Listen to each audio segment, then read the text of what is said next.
The floor is yours. Great, thank you. So Todd, I get the pleasure of introducing you to everybody that's watching today. You are currently the head of marketing for Pepsi and have been in that role for a little over 2 years, doing amazing things. You've been at Pepsi for nearly 14 years. Yeah. A variety of really interesting roles, ranging from sports marketing to incubation brands to leading global innovation and insights. You've helped create and launch over $1 billion in new brands and products, including Bubbly. Hey, there it is. Yes. Little product placement. Nice. It happens to be my personal favorite. Anyone on my team knows I'm either drinking Bubbly or coffee during my team Zoom. So thank you for that. There you go. Listen, all of this experience, right, coupled with your proven track record of being able to successfully connect brands to culture, makes you the perfect person to be leading Pepsi right now at this critical moment, but it also makes you the perfect person to have this conversation with me today. And it's one that I'm personally excited about because I admire leaders who are strategic and passionate with purpose like you are. It's part of how I like to lead. And you just do it so well. You know, Thank you. Leading, I think you have this, yeah, you know, it's you don't play to lose, you play to win. Yeah. And I love it. So I've seen it firsthand because we've worked together for how long? 14 years?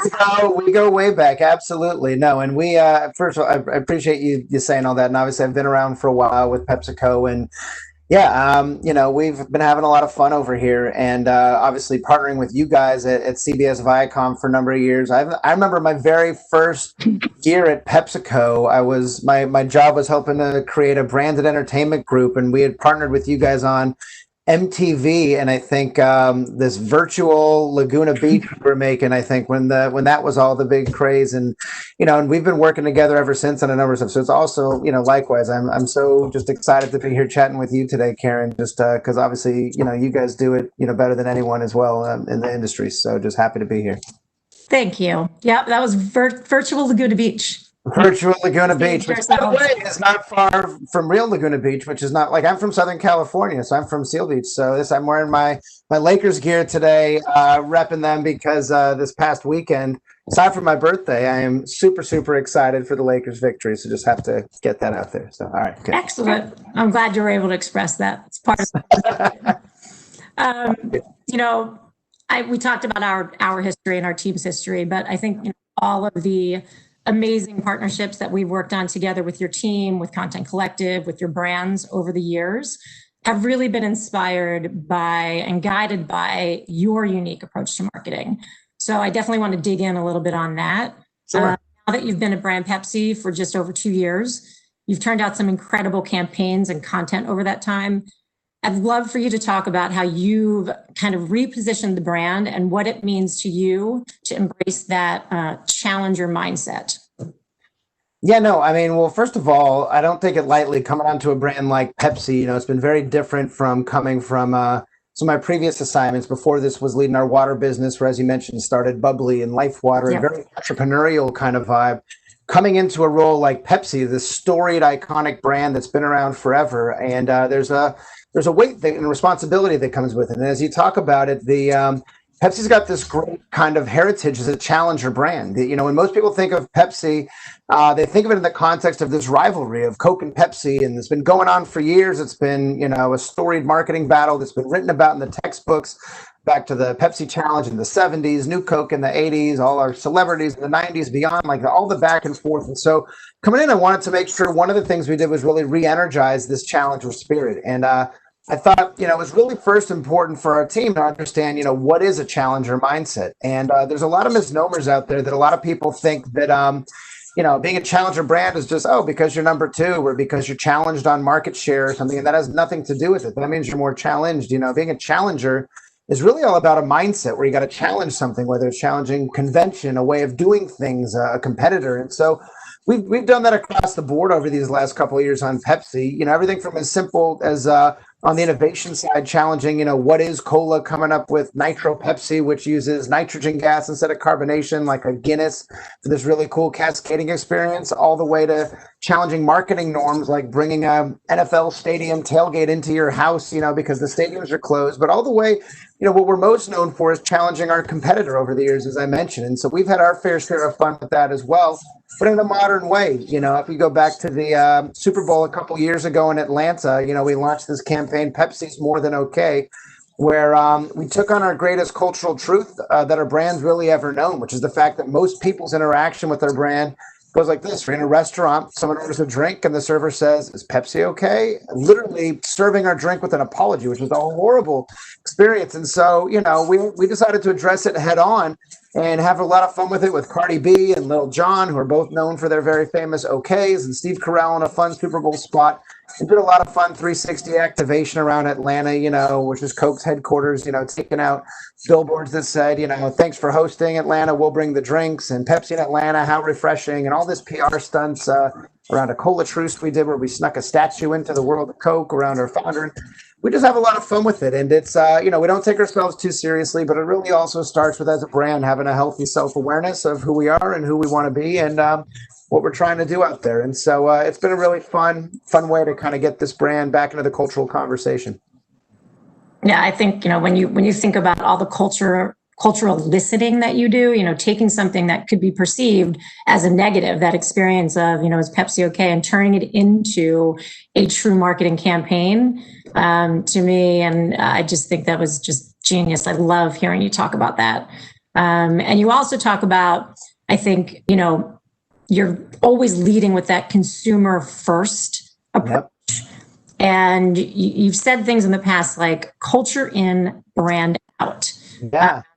How do you tie those two together and explain that a little bit? Because I think it's another one of your approaches that's really unique. Yeah.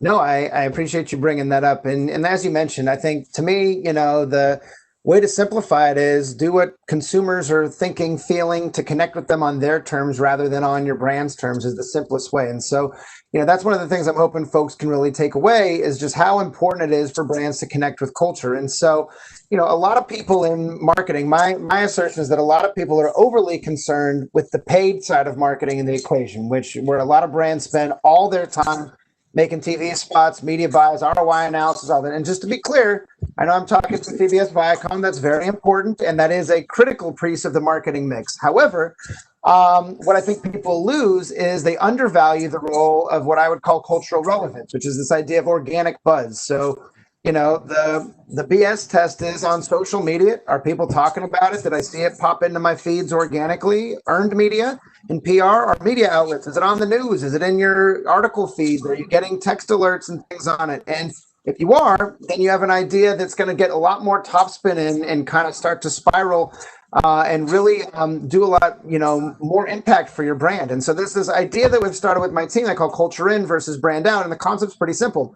If most people as a brand marketer start with what I'd say their blinders on, where they're looking at their brand objective of get, X target, to do Y action by telling them, Z rationale at the end of the day, and then they're going to build creative based on that and put it in a place where they know somebody tells them their target is and convince them. That might be effective for certain things, but I think it's more effective if you start by listening first to culture and what's the context around your consumers. What are the trends? What's happening? What are they interested in? And then only once you understand all that, then bring your brand point of view on top of that to then build the idea based upon all those contextual clues and norms. So, if you really start backwards in today's climate, right, first listening and truly understanding your consumers and culture backed by real consumer insights, then you build that bold idea that drives your brand's distinction off of it by playing into those cultural tensions. And so that idea has really been a big unlock for us on the brand, which has helped us get unprecedented, earned in social media buzz these past couple of years. And really has helped with, big things from reimagining the Pepsi Super Bowl halftime show with, Jay-Z and Rock Nation to bring in J-Lo and Shakira and Miami and all that, all the way to very focused things like I know we've done together on the VMAs with Missy Elliott and this Museum of Missy we did and a whole number of other things like that. So it's been fun. I think, one of my favorite campaigns that you have right now is your fall football campaign. And that really is talking about that listening, the agility, and being, to your point, empathetic to what fans and consumers are going through, and watching a brand like Pepsi embrace that. I just think your fall football campaign is just an amazing example of that. Can you talk a little bit about every game is a home game and some of your fall football creative? Because I just think it resonates so well. Oh, thanks. Yeah, no, happy to. And basically, it starts from the idea of that. Again, back to listening. Every year we know the NFL season is going to happen, or we hope the NFL is going to happen every year. And as an official NFL sponsor, we come up with what's our big plan for Pepsi and what do we want to do? What do we want to say? How do we want to get after it? And this year was a little bit different, I think, on many fronts for everybody. And so during quarantine, I think it was clear that this was a nation that was starving for sports. People were watching NBA players play Xbox and horse in their driveway. And so I think, by the time the fall came with football season, there's a lot of anticipation built up for really wanting to see that all. And so while there's a ton of uncertainty, and by the way, there still is now, even as they're in the season of fans and stadium schedules, can you go to a sports bar, all that kind of stuff. There was one thing that was that insight that we knew was really certain, is that people are going to be watching from home. Everyone's talking about the stadiums. Like, guess what?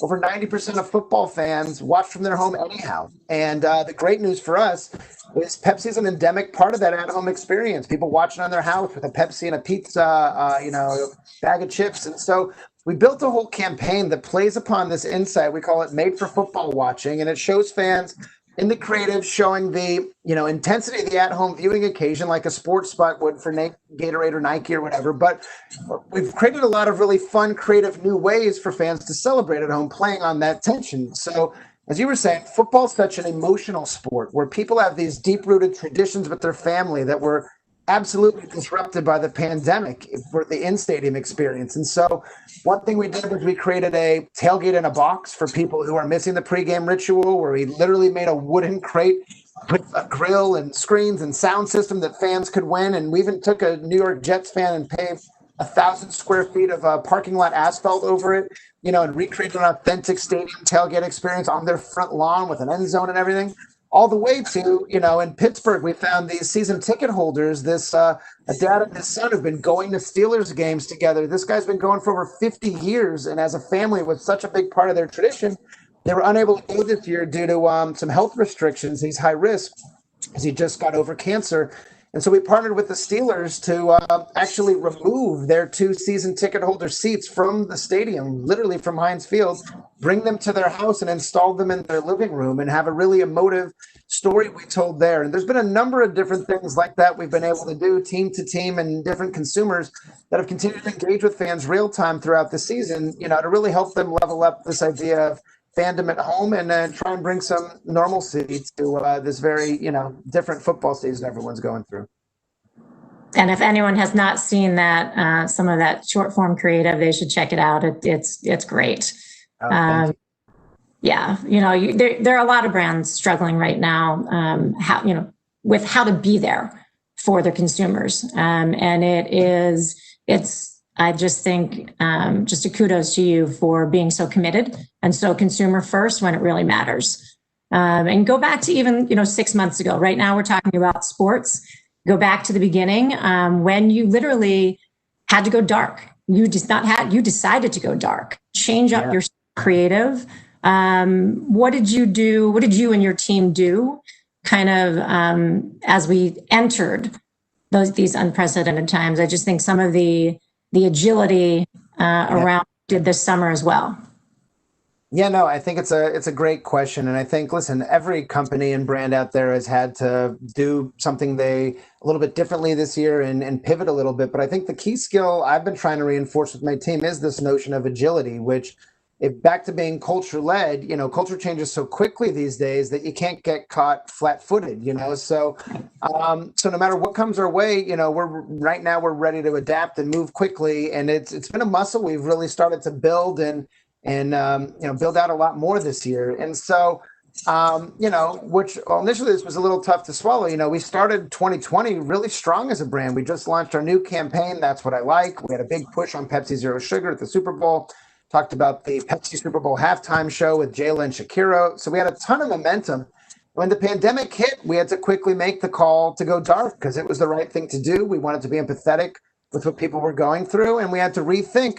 Okay, well, we had a whole year's worth of plans, including some really fun, awesome summer plans, some really great stuff on our flavors we were about to do that was really disruptive. And we had to just pull the plug on a lot of it and had to figure out, okay, what's the new way we can add value to people's lives with what they were experiencing. And so we had to really determine, what was the role of our brand. And so what we do well at Pepsi is drive awareness and scale. And so maybe we could help with key messaging, getting the word out about social distancing, things like that. And we also feel like we can help people feel better connected through music, given how isolated people were feeling in the lockdown. And so we scrapped our summer plans and we quickly, mobilized all of our team to think about what we could do next. And what we found was we found a partner in Global Citizen and Lady Gaga, and we worked with them to create this thing called One World Together at Home, which was a massive cross-network TV online concert that spanned the world. It was on CBS Viacom as well. But it was all the biggest acts in music: Elton John, Billie Eilish, Rolling Stones, Taylor Swift, etc.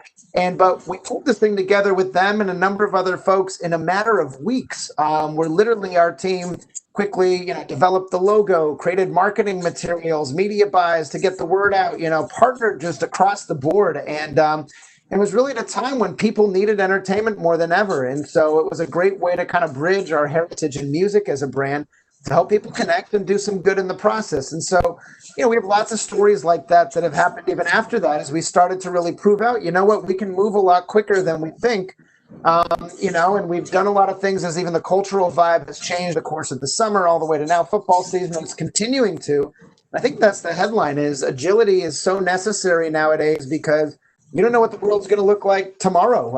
And when you think of the normal insights to briefing to creative, execution timeline, it's a matter of months and months and months. And so you need to make sure you're ready for anything as you get into it, which is what our team's been doing.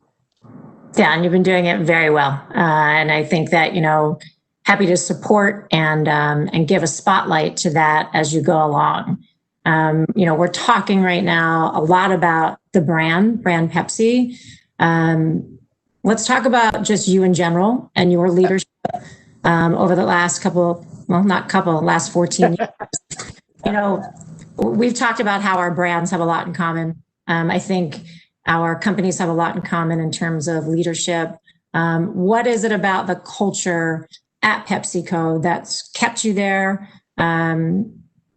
allows you to make sure that your team has an environment to grow, and makes them want to stay and grow like you have?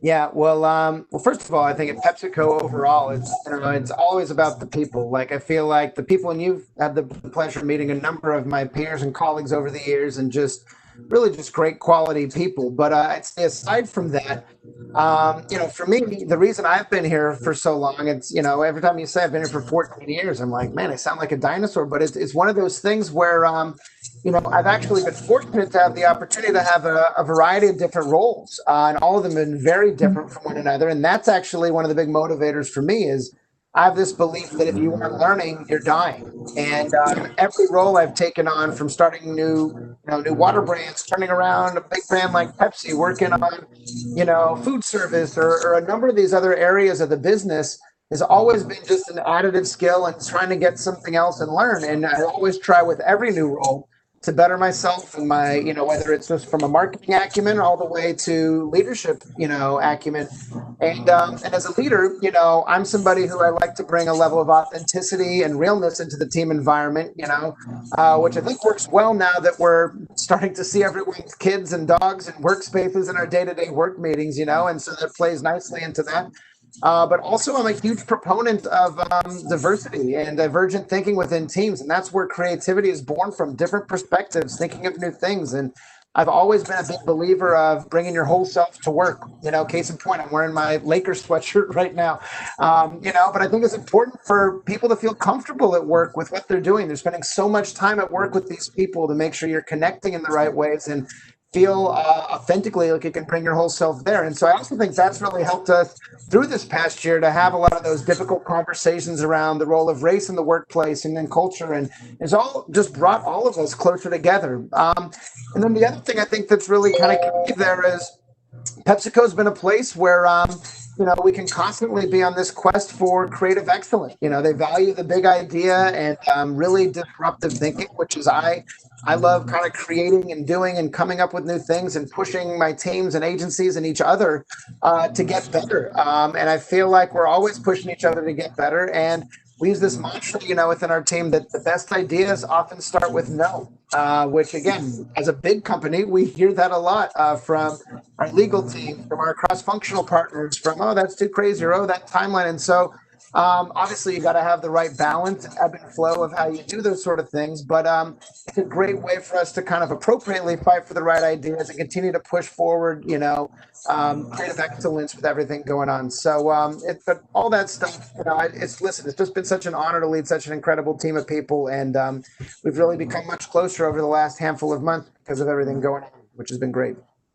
Yeah, I think the seeing each other over Zoom and seeing, what people's lives are like while they're trying to work has certainly brought us all closer.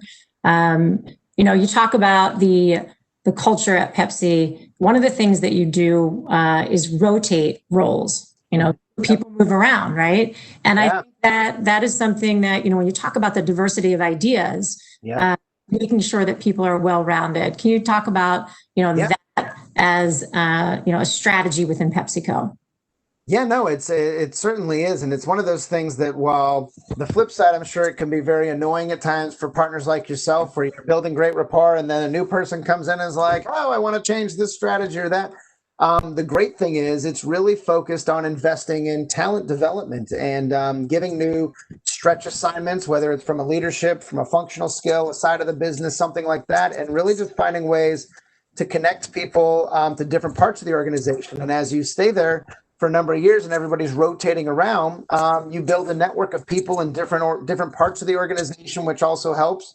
And it really broadens your horizon on how to think. We've been talking about this thing since COVID hit as well. We call end-to-end thinking or end-to-end communications. And a lot of that, it's very easy for marketing to think in a silo about, what campaign we have to launch or what ad we need to make or what product we need to get behind or whatever, without understanding there's a bigger portfolio issue going on. We have the safety of our frontline associates. We have a whole portfolio of tea, juice, water, coffee, all these other brands that are also making similar trade-offs. And so trying to think through with that portfolio mindset has been, I think, also another really good thing we've been trying to do this year. I think that's great. I think, you also talk about that, and you just mentioned it about, some of the best ideas come from a no. And you get that type of thinking, that type of risk-taking thinking when people are, moving around the company. Can you give us an example of one of those ideas that potentially came from a no? I mean, a lot of them. The more interesting ones were the ones that didn't come about, just to be honest. And that's where probably the real good storytelling is. But no, there's always some fun. I remember this idea, I referenced it earlier, this thing called the Cola Truce that we did down in Atlanta. I didn't tell what we actually did, but basically at the World of Coke, they got this statue of their founder out front, holding a can of Coke to everybody who comes by. And when we had launched all this out of home, we'd gotten a lot of negative reactions online from people in Atlanta being like, oh my God, we're being taken over by Pepsi. It's such a Coke town. They were like, on pins and needles. So we want to let people know we were cool. We weren't looking to cause anything. And so we wanted to do this thing we called the Cola Truce, where we built a statue of our founder to come in and do a cheers with their founder and post it online with the hashtag Cola Truce, where people could, if they posted people cheersing a Coke and a Pepsi, we donate meals for every time somebody would do that to the local city of Atlanta, to the local United Way, which sounds like a simple enough concept. But as you quickly got into it from, where does the law start and stop around trespassing? What permissions do we need? How do we build a statue of somebody's likeness? You can go very quickly from a really interesting idea to a whole bunch of just hoops to jump through, risk profiles, how and then. And so a lot of it, and this is just one very narrow example that was a quick 2-week turnaround kind of thing. But we have a lot of ideas, big campaigns, as you get into the copywriting, as you get into whatever, there's always somebody, especially in a big company, with the best intent, whether it's our legal team, our R&D team, our supply chain team, that is trying to protect the broader enterprise. And you don't want to do something that's going to risk everything. Because again, we do have this big portfolio of brands where the name on the door, a lot of eyeballs on it. At the same time, you don't want to compromise what is a great creative idea. And so you got to walk this tightrope a lot of times to really give and take and sit down. And it really forces this idea of collaboration and partnership with all your key stakeholders internally, which I think my team now does exceptionally well, where we're constantly bringing everybody along, connecting the dots to everybody, back to that idea of end to end, where if everyone's brought along on the journey, they know where you're going versus like the 10 reasons why this doesn't make sense or that, if you're looking at it through only the lens of your function. And so it's been a helpful unlock for us as we've done a number of different things and continue to push us to what I think are, a lot of times better ideas that have a lot more tension and intrigue in them. Yeah, and I think, executing those ideas when your team, that end-to-end mentality, and then communicating them to folks like us on our side, communicating that end-to-end, communicating your goals is something that I think your team does exceptionally well. And then, it results in great products with partnerships with, across the board. So I want to leave a few minutes for questions. I think you and I covered a lot, but there's a bunch of questions popping up now. I think some folks are anxious just to hear a little bit about, when you experiment in social media and with different platforms, how does a brand like Pepsi go about doing that? In social media and different platforms, I mean, we're always trying to look for what's next and seeing what's out there. You can imagine at PepsiCo, we get pitched everything under the sun from every partner out there. They see us as a big bunch of money, but it's at the end of the day, it comes down to where are consumers spending their time and what's the best way to engage them. And a lot of times, back to that culture and approach, right? It's not just about where to reach X consumer, but what's the right medium to bring the creative to life. I remember when we launched Bubbly, one of the things we did was, that's a brand, when we built that in the sparkling water category, was really all about bringing this idea of playfulness to an otherwise kind of very functional, boring category, and doing it in a fun way. And so we looked at this idea of GIFs. Right now, GIFs are kind of the language of play, is kind of as we think of it, and that was just kind of an emerging platform at the time. So we were one of the first big partners of Giphy at the time, and really we made 1,000 GIFs of Neil Patrick Harris and had all this and really leaned in there. All the way to more recently, we just did a concert on Triller, last week, which is a really emerging platform. We've done stuff on TikTok. We're always looking at kind of what's next, and then on our core social, are continuing to engage in a more real-time nature on places like Twitter and Instagram and have more of a dialogue with consumers rather than, again, it's not a reach vehicle, it's an engagement vehicle to really connect with consumers on a much deeper level. And you're talking about, some of the things that PepsiCo has been doing right. I think some people are asking, who else do you think out there, as you've seen brands pivot, how are they doing it right? Can you give a couple of examples of who you think is doing it right? Yeah, I think there's, a lot of people are doing it right. And I think as you talk about this year, everybody has had to just go through such different, hoops, within their own organizations to figure out how to adjust their brands and all that. And to me, I think the brands that are all doing it right are the brands who really know who they are as a brand, and they don't overreach. They're not trying to be something else.